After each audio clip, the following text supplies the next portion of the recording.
I had someone the other day say to me, isn't it expensive being vegan? Now, it's not the first time I've been asked that or even told it in a statement. So, this is my take on it.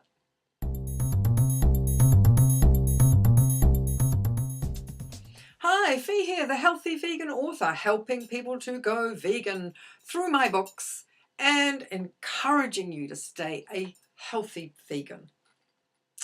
Right, so when it comes to going vegan, one of the issues people think is that you need to have special foods. Therefore, it must be expensive.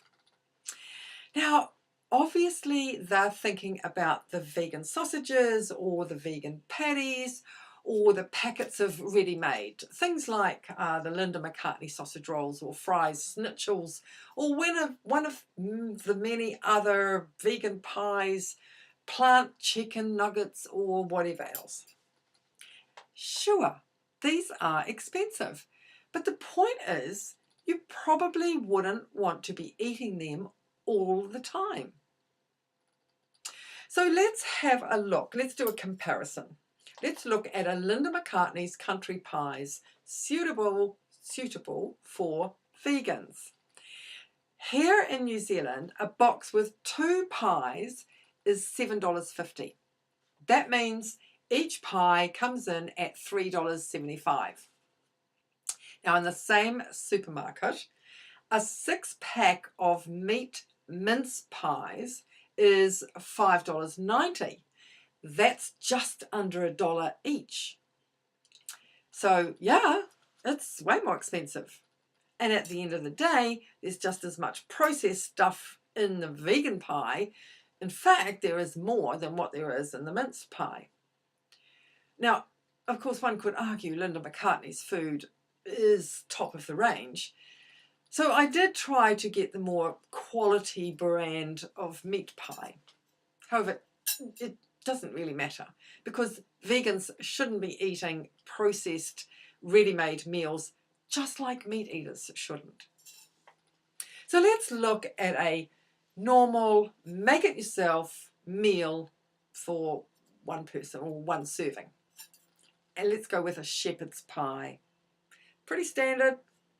The meat version uses meat, vegetables, a gravy, and mashed potato on top, and it's baked.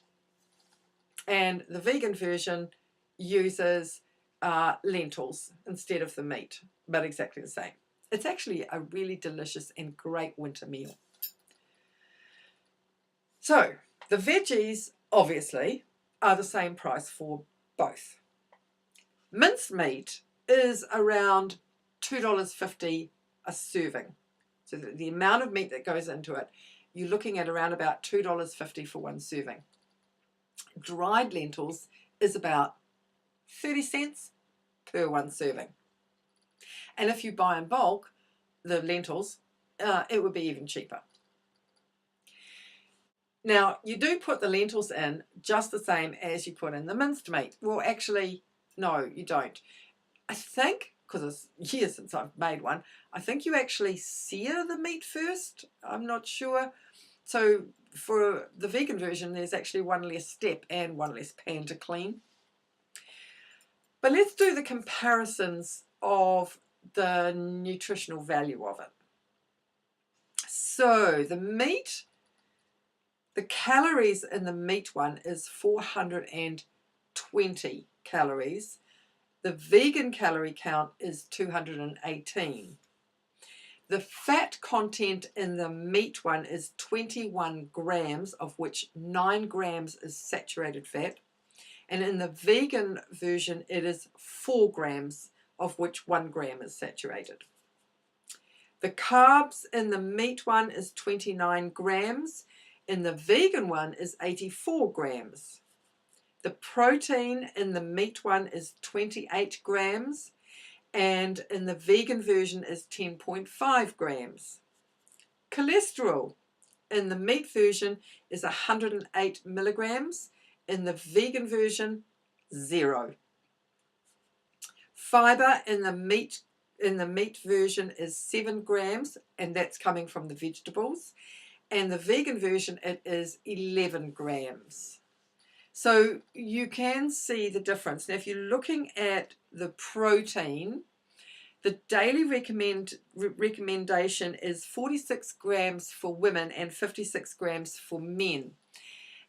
Now, you can easily get that over the course of a day. Just a peanut butter sandwich will give you 8 grams of protein. Honestly, protein is taken care of. In fact, meat eaters get too much protein, and this can lead to all sorts of health problems. So getting back to the expense, 500 grams of minced beef is $11, whereas 500 grams of dried lentils is $2.89. Big difference. And you will certainly get more meals with the lentils than you'll ever get with the mince. The meat eaters who think that it's expensive being vegan forgets that he or she also has the vegetables, just like vegans do.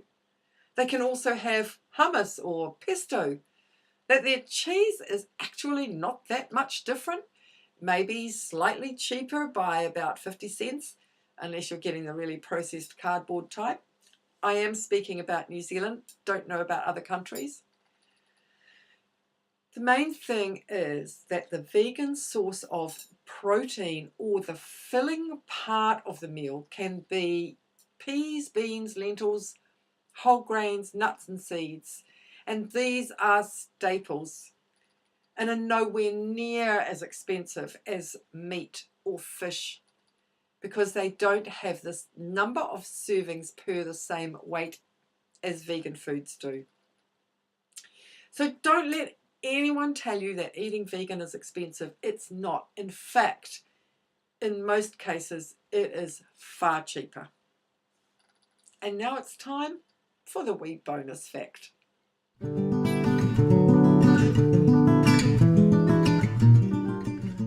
So talking about vegan foods, etc., vegan staples, I thought I would give you my top 3 must-have ingredients. I must have them in my cupboard all the time. Perhaps a little odd, a little different, but these are the ones I have to have. Number 1, miso, made from fermented soybeans.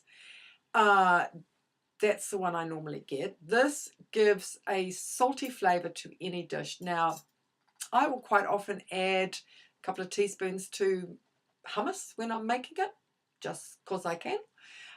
It comes in a white, yellow, red and brown, and the one I usually get is white miso, although it looks yellow. Number 2, black salt, also called Kala Namak or Himalayan black salt.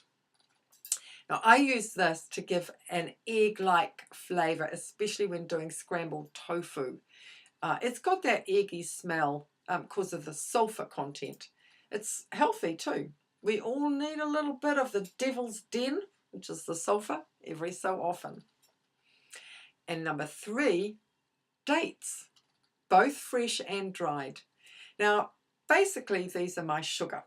I use them pretty much wherever I need sugar.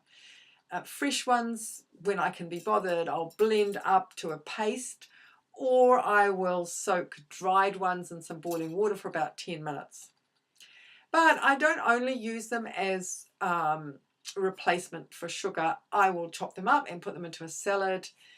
The paste I will put onto a slice of apple and have it as a snack. Really nice.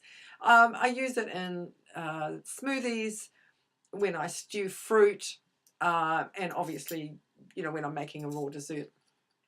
So those are my 3 top ingredients living in my fridge or pantry: miso, black salt, and dates. That's it for today. Thank you so much for watching. If you got something from this video, please share and give it a thumbs up. And subscribe, clicking the notification bell so you don't miss the next one. Remember, have great food, make it whole plant-based, and be compassionate to all animals, including the humans who still try to come up with reasons not to go vegan. Bye for now.